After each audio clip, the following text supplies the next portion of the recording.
નમસ્તે વિદ્યાર્થી મિત્રો, હું છું ભાર્ગવ લાઠિયા અને સ્વાગત છે તમારું ફરી પાછું આપણી આ એજ્યુકેશનલ એક્સપર્ટ યુટ્યુબ ચેનલ ઉપર. મિત્રો, આજે આપણે ધોરણ 7માં વિષય ગુજરાતી,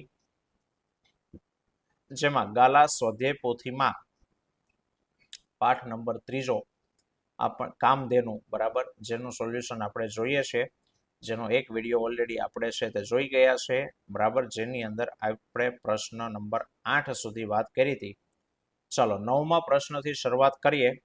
યોગ્ય શબ્દ પસંદ કરીને ફકરો પૂરો કરવાનો છે કે ખાલી જગ્યા ગાય. તો બોડી ગાય ગરીબડા સ્વભાવની હતી અને તેનું ગાઢું દૂધ અમે પીતા હતા. શ્રદ્ધાળુ લોકો સારા નરસા પ્રસંગે તેનું છાણ લેવા આવતા અને એકવાર બોડીને જાનવર કરડ્યું અને બાએ કેટલાક ઉપાયો કર્યા. ચાલો પાઠના આધારે સાચો વિકલ્પ કરવાનો. બોડી ગાયને લાગુ પડતું નથી તો કે પારકાને પણ દોહવા દે. ટકે 8 શેર દૂધ આપતી ગામ આખાની પ્રિય હતી તો એમાંથી પારકાને દોહવા દે. બોડી ગાયને લાગુ પડતું નથી. ચલો, બોડીનો વંશવેલો બહુ મોટો કારણ કે બોડી દર 1.25 વર્ષે વિયાતી હતી. ત્રીજું, વાડીનો પીપળો બોડી પીપળો તરીકે ઓળખાયો કારણ કે બોડીને પીપળાની નીચે દાટી હતી. ચલો, ગઈકાલની જગ્યાએ આવતીકાલ લખી અને ફકરામાં યોગ્ય ફેરફાર કરીને ફરી પાછો લખવાનો છે, બરાબર. તો અહીંયા લખ્યું છે મિત્રો, ગઈકાલની જગ્યાએ આવતીકાલ તમે જોઈને લખી શકો. ચાલો, 12માં વિકલ્પમાંથી શબ્દનો અર્થ ધારો અને બોક્સમાં લખો. જેમ કે શેર, વાઘ, ધાર અને શહેર. તો શેર એટલે ધાર.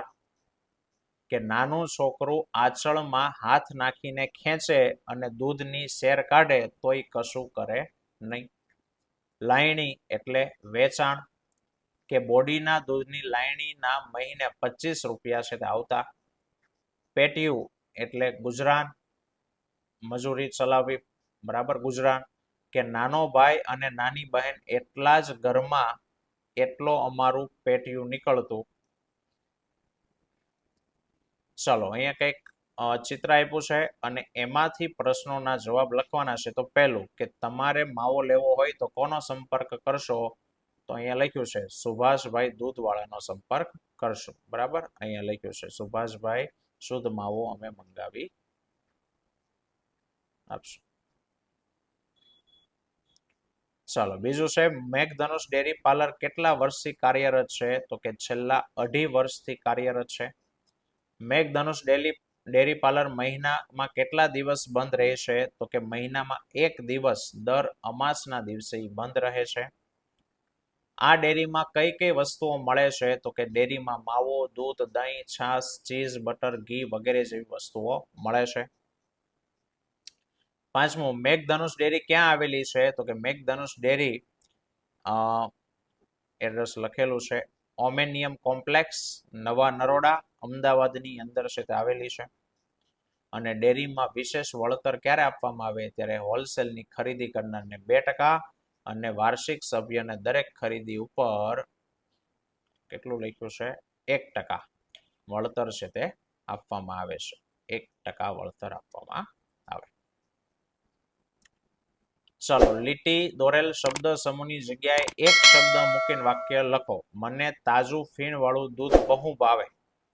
તો મને કઠડું દૂધ બહુ ભાવે. મારા મિત્રને ઘરે જ્યારે જોઈએ ત્યારે દૂધ આપનારી ગાય છે. તો કે મારા મિત્રને ઘરે કામધેનુ છે. રામજીભાઈ એમની ભેંસને દરરોજ માલિશ કરે. તો કે રામજીભાઈ એમની ભેંસને દરરોજ કખરેરો કરે.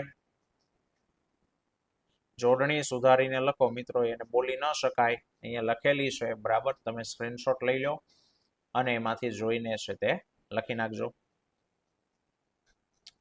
ચલો, સમાનાર્થીમાં ગાય તો કે એને સુરભી અથવા ઘેનું કહેવાય.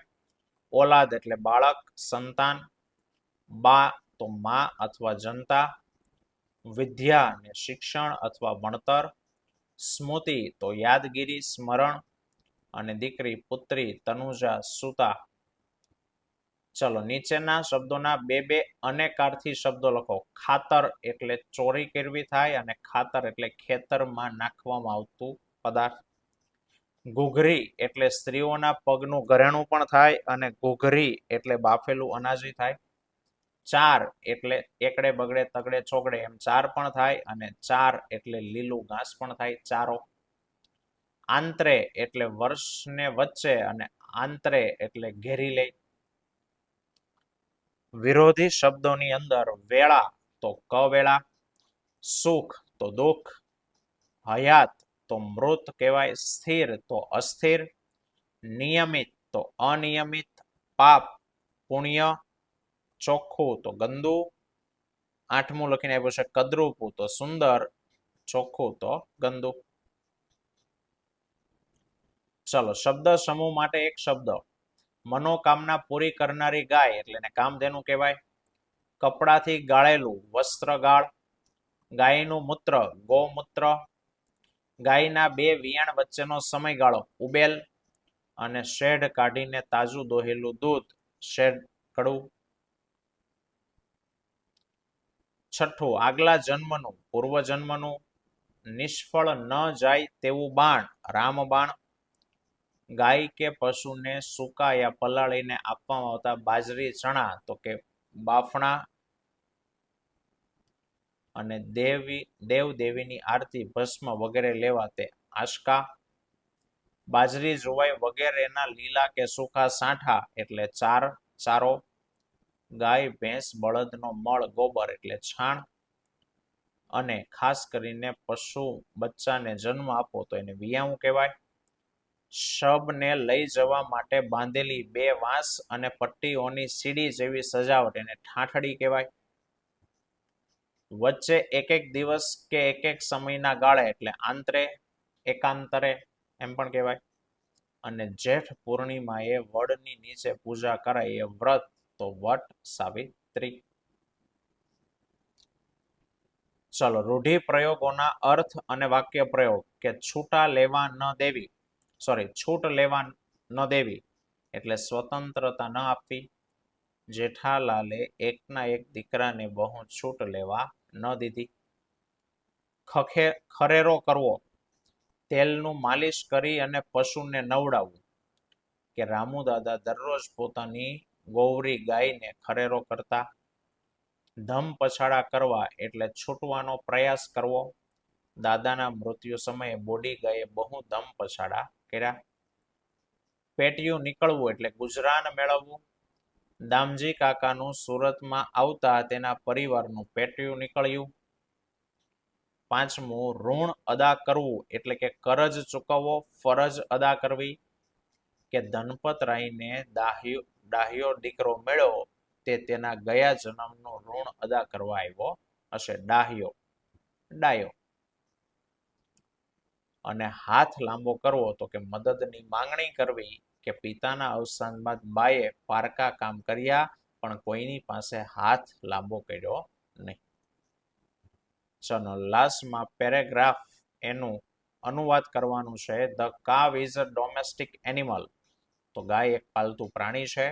It is found world wide in various size તે વિવિધ આકાર કદ અને રંગમાં જોવા મળે છે આખા વિશ્વમાં. Shape and colours.